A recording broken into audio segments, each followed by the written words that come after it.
Hello there. Thank you for joining me again as we go into the Word of God and find lessons for us today and also things that will help us for our everyday lives.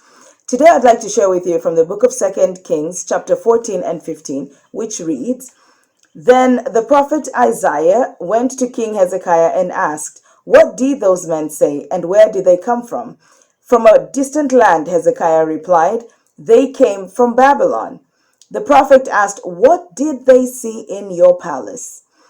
They saw everything in my palace, Hezekiah said. There is nothing among my treasures that I did not show them. There is nothing among my treasures that I did not show them. Now, the context in which these verses are uttered, or these words are uttered, is in the context in which King Hezekiah had fallen very ill, almost to the point of death.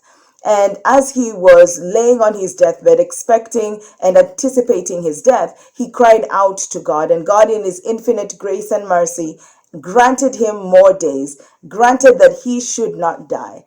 And after he had been, healed miraculously, because it truly was a miraculous healing, King Hezekiah now goes about his business. And as he is going on with his life, he receives this guest shortly after he has been healed. And this guest, as he says, came from a very far land to see about King Hezekiah, to, I guess, marvel at his, miraculous healing. And as he has invited this guest, as he is hosting this guest, he shows them everything in his palace. He says, There is nothing among my treasures that I did not show them. However, he forgot something very important. He forgot to tell them, these people who have come from a very far land, he forgot to tell them about the thing that had brought them all the way from this far land. He forgot to testify of the miraculous healing. He forgot to testify of the God who had given him this life that enabled him to have all these vast possessions and treasures. And isn't that just like us today? That we forget the most integral of things. We forget the most important part of things. And that is our witness. Our witness to a God who has granted us life and who has given us favor to have all these possessions that others can come and marvel at, and all this life that we have that enables us, all these opportunities that we have that enables us to have all these vast possessions. And when people ask about us, about our lives, how we got there, how often do we forget to give glory and honor to the one who has made it all possible? King Hezekiah made a vast and a grave error in that day. He did not remember to thank the God who gave him life.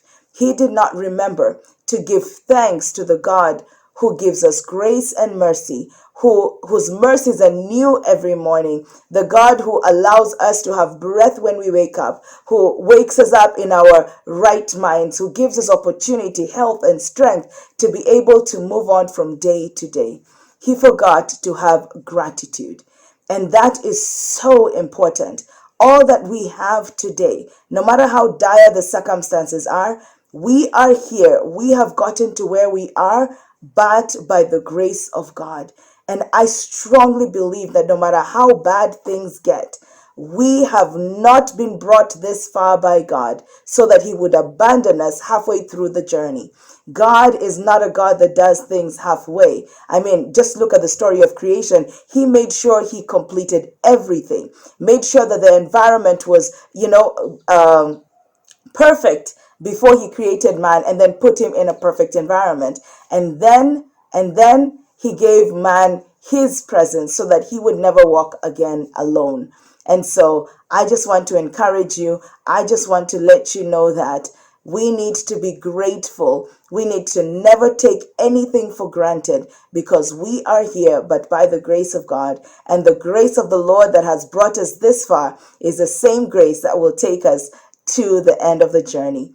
I just pray that that has blessed you. Please do not forget to be grateful today. Look around you. What are the things that you can be grateful for? What are the blessings, the opportunities, the windows that God has opened so that you can be able to experience His grace, His love, His mercy?